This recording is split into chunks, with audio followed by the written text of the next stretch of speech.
Olá, pessoal. Muito boa noite, porque nós estamos gravando hoje aqui às 22 horas, com um convidado super especial. É o horário que eu estou aqui tirando do Dr. Júlio Lovise. Tem uma relação direta com a profissão de cardiologista com o que nós trabalhamos. Então, olha, muita coisa legal. Gostaria que o Júlio fizesse uma apresentação rapidinha do currículo dele aí, que é imenso e deixar vai consumir o podcast todo. Só para vocês saberem com quem que a gente está conversando aqui. Uma honra estar recebendo o Dr. Júlio conosco. Boa noite, Cadinho. Boa noite a todo mundo que vai estar aí participando. Agradecer a oportunidade de estar aqui falando sobre isso. Você sabe que isso é uma coisa que a gente faz com carinho especial, né? Falar de exercício, falar de esporte, falar de saúde é uma coisa que a gente gosta e faz com muito prazer. Não tem muito o que falar assim do currículo da gente, não. A gente faz isso muito porque gosta, mas eu trabalho já na medicina esportiva já há muitos anos. Tive a oportunidade de fazer uma formação específica nessa área. Dediquei muito na época, a gente virou especialista, aquela coisa toda, e aplicou esses conceitos que a gente trouxe da medicina esportiva à cardiologia como um todo. Então a gente juntou, a gente brinca, a fome com a vontade de comer. Quer dizer, eu tinha uma base da fisiologia cardiológica, uma coisa extremamente importante para a gente que trabalha com medicina esportiva, na área que eu me dedico, que é mais a área da fisiologia, né? Principalmente, como já até a gente já conversou aqui, um pouquinho na área com foco na saúde, e isso daí tem muito a ver com a medicina esportiva. Então a gente começou a se envolver com isso, eu já fazia, já trabalhava, e foi se juntando um monte de puxando pequenas pontas, emendando elas todas, para a gente estar fazendo o trabalho que hoje a gente gosta de fazer e faz com o maior prazer, que é trabalhar com essa área da medicina que é muito interessante. Muito massa, Júlio. Eu vou puxar até uma conversa aqui, uma recordação da década de 90, quando eu acho que você foi um dos primeiros a introduzir o teste cardiopulmonar. E nós começamos a direcionar alguns atletas para estar fazendo os testes com você. Então, esses testes vieram e a gente começou a descobrir, foi novidade na época para a gente também, obviamente, a aplicação do teste prático ali, teste que é funcional e a gente conseguia ver a resposta, né, do famoso VO2 máximo, né? E a gente acompanhou isso, foi muito legal porque até recordar que foi um teste surpresa, um dos que eu acompanhei, um atleta que depois a gente veio a perder o Thiago Machado, foi um lactato, perdão, um VO2 máximo de 91, se não me engano, Júlio. 88, o maior que eu vi até hoje. Eu trabalho com muitos atletas, a gente vê muita gente. Outro dia eu fui fazer um levantamento, eu não consegui chegar na totalização de cardiopulmonares que eu já fiz, o negócio está no número Absurdo, né? muito, muito alto. A gente começou a levantar, passou de 10 mil, 12 mil, falei, gente, tem alguma coisa errada, estou repetindo o exame e tal. Mas ele foi um dos maiores que eu vi realmente, era um atleta especialíssimo. Na época, era certamente um dos três maiores triatletas do Brasil. E, curiosamente, como a gente tem interesse pela coisa, na época a gente até falei, não, Thiago, vamos fazer também e tal, fizemos tudo e tal, e foi muito bacana. E a gente, dentro dessa experiência que a gente foi criando, Hum. a gente foi vendo pessoas extremamente diferenciadas, né?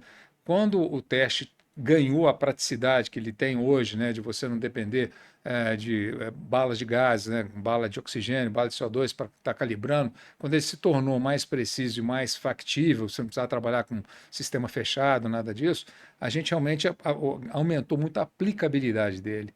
E isso foi muito interessante. Eu tenho casos lá que são interessantes.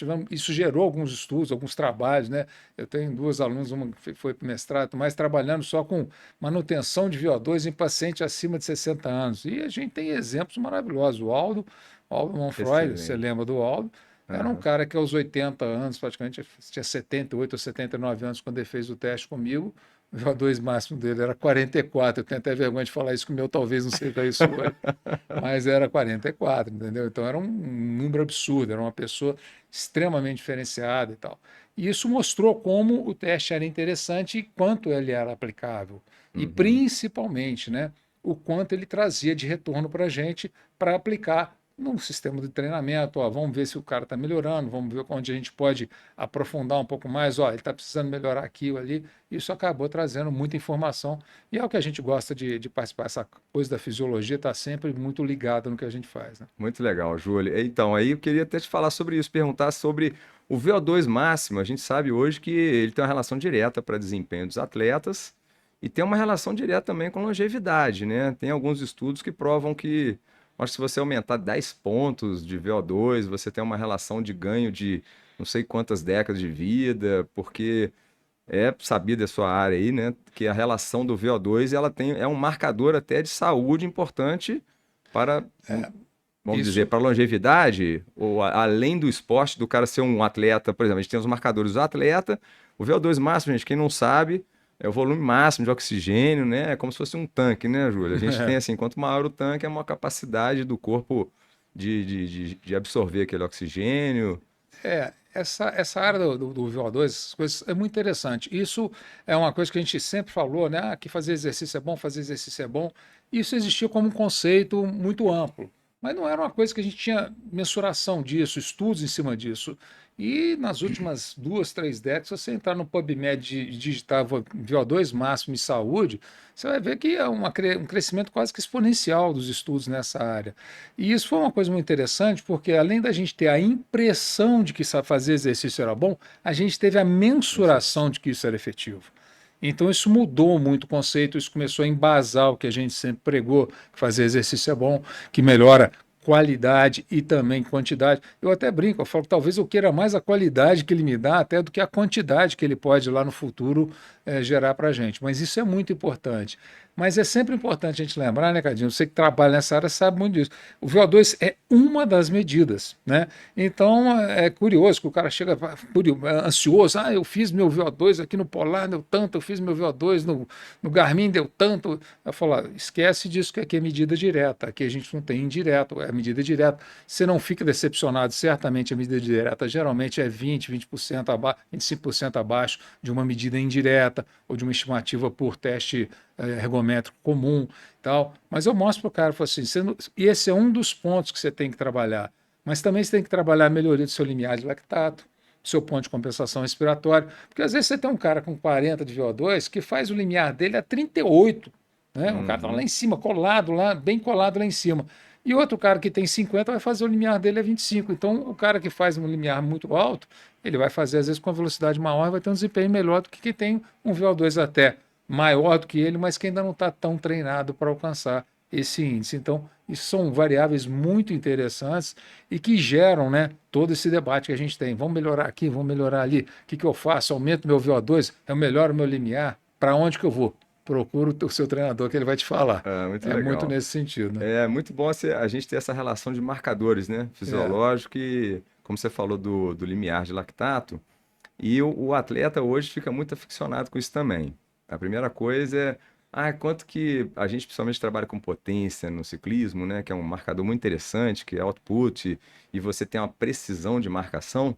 Aí foi criado o teste limiar threshold, que é o FTP. Uhum. Então o atleta também pega essa relação de FTP, ele quer sempre mensurar e saber qual que é a evolução, qual que é a melhora, compara, aí vai passando a comparar com os profissionais, aí quer sempre buscar essa referência, que é legal, de certa forma, né? Mas que também a gente sabe que tem uma limitação. E não é que vai estar sempre melhorando, né? Assim como o VO2, né, Júlio? É. O atleta acha que assim, treinei um pouco, já estou melhorando meu VO2. O pouco Não. que eu faço, É. se você estiver vindo de um nível muito baixo, né, A melhora é muito a grande. escala vai ser enorme, né? Você sai de um Cresce. sedentarismo, por exemplo, né? Como é que funciona isso, assim, na tua avaliação de consultório? A gente tem um. Como eu trabalho muito nessa, eu gosto muito disso, eu sou até meio suspeito para falar, e você pode me cortar se eu estiver falando demais, porque a gente trabalha com a reabilitação cardiopulmonar também, né? Que é um dos focos da fisiologia do esforço, é exatamente esse. Então, hoje a gente tem um serviço de reabilitação que funciona, que atende o cara que acabou de ter o infarto dele, que está lá em cima de uma cama, achando que morreu, que acabou para a coisa. Eu falo, não, cara, é só você fazer a condução correta disso que você vai se sair bem disso. E a gente teve a oportunidade de ver isso muitas vezes. Um dos últimos pacientes que a gente atendeu que chamou muita atenção era um cara que infartou aos 39 anos de idade. Então, ele falou, pô, acabou a Nossa. minha vida, infartei aos 39 anos, estou morto. Por quê? Porque eu trabalhei minha vida toda para chegar aos 45, aposentar e fazer o que eu mais gosto, que é jogar tênis. Nunca mais posso jogar tênis. Não, você não está proibido. Você só vai ter que se reabilitar para poder fazê-lo. E aí você pega um cara que é totalmente assim, não só sedentário, mas até cardiopata, e coloca esse cara num prazo razoável correndo. Eu brinquei com ele quando ele foi me procurar. Eu falei assim: ó, você fica tranquilo, que você não só vai voltar a jogar tênis, mas como vai jogar melhor do que você jogava antes. Ele falou: ah, por quê? Porque antes você não treinava. Você só ia lá e jogava uma vez por semana, tinha uma aulinha de tênis e parava. Agora você vai treinar e vai jogar melhor. E depois do período de reabilitação dele, ele falou: você está coberto de razão, hoje eu jogo tênis melhor do que eu jogava. Então, desde essas coisas que você pega o indivíduo sedentário e começa com ele gradativamente, fazendo incrementos, reavaliando ele periodicamente. Aham. Obviamente, um cardiopata, um cara sedentário, não precisa ter a frequência de avaliação que um atleta tem, porque ele muda o programa de treinamento dele. O atleta tem muitos estímulos diferentes e gera demandas diferentes. Um cara que é sedentário, um cara que está se recuperando de um processo cardiológico que tenha sido um infarto, a colocação no stent, um plano de Macavá, ele tem uma dinâmica um pouco mais lenta. A gente faz isso com uma margem de segurança maior e trabalha ele dentro dessa margem. E à medida que a gente faz isso, a gente vai tendo ganhos muito significativos. E é aquela história, né? O nadador, o ciclista, quem está na competição sabe. Você sair dos 100 metros em 50 segundos para 30, você leva 6 meses nadando. Sair de 30 Isso. para 28, você já vai levar 6 anos nadando. De 28 para aí, você vai levar o resto da vida treinando para baixar um segundo. É. Então, quanto melhor você está, mais difícil é a sua progressão. Isso é um conceito clássico na fisiologia. E isso é muito legal, né? Porque aí você entra no âmbito do ganho da capacidade aeróbica, né? Que a gente prega muito no treinamento isso. A gente fala, o atleta fica muito naquela, vamos treinar, que zona 2 é muito boa, vamos treinar a faixa aeróbica, que é muito importante. E aí a área médica, né, veio de um conceito lá atrás, acho que década de 50, de 60, os suecos, né, começaram, obviamente, o pessoal da cardiologia fazer isso, né, fazer mensurar através de exercícios de mais intensidade e começaram a fazer observação, né, estudos observacionais que tinham melhoras né, de capacidade muito acima do treinamento contínuo, treinamento só aeróbico, que é o teto do VO2, né, do limiar, né? Que se você não treinar ali acima do limiar, você não vai empurrar Você não vai ganhando. você não vai ganhar. Então, aí que vieram a pesquisar sobre o intervalado, junto com os fisiologistas e treinadores também que estavam em cima disso aí. Então, viram a importância, né, do intervalado para essa melhora de VO2, que é onde que você está falando aí, que muitas vezes até uma insuficiência cardíaca, né? Você pode treinar com uma certa intensidade e o paciente tem um benefício, né? Isso é uma coisa muito interessante quando a gente fala da presença da doença, é uma coisa interessantíssima, porque a gente tem diversas maneiras de acompanhar um doente que tem uma cardiopatia. Então, vamos supor, eu vou usar um acompanhamento da fração de ejeção no cara que saiu do infarto, saiu com a fração de ejeção levemente reduzida, que é um mecanismo de medida de como o coração está se desempenhando. O Uhum. cara vai treinar e aí ele chega lá, às vezes, com VO2 muito baixo, com limiar muito baixo e com a fração de ejeção reduzida. E você começa a reabilitar o cara, aumenta o nível de exercício, faz treinamento de força, adaptado ao que ele pode fazer, faz a Ótimo. parte. É um treinamento completo, uns 3 grandes pilares: força, flexibilidade e aeróbico. Você tem que ter. Então a gente equilibra o cara, vai dando dinâmica.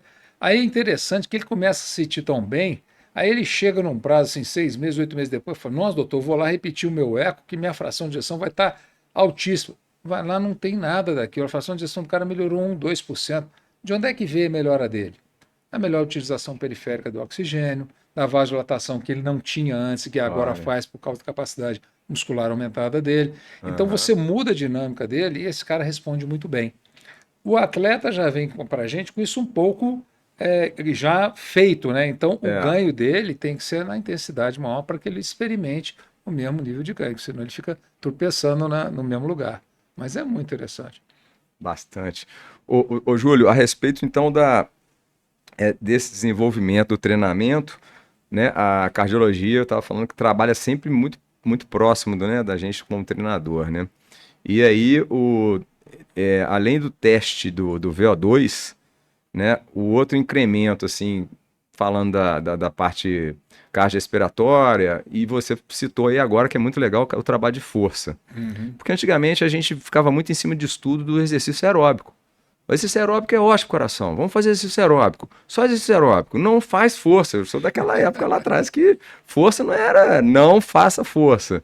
Então, assim, hoje já tem muitas evidências em cima do Já, trabalho de já. força para melhora Tem. cardíaca. Tem muita. Um conceito que a gente. Eu falo desde quando eu comecei a lidar mais com esse negócio da fisiologia, e eu sempre fui um cara que fez muito exercício de caráter aeróbico. Então, que eu sempre fui focado mais na parte aeróbica. E nunca mais, né? Esse negócio de força não é para mim.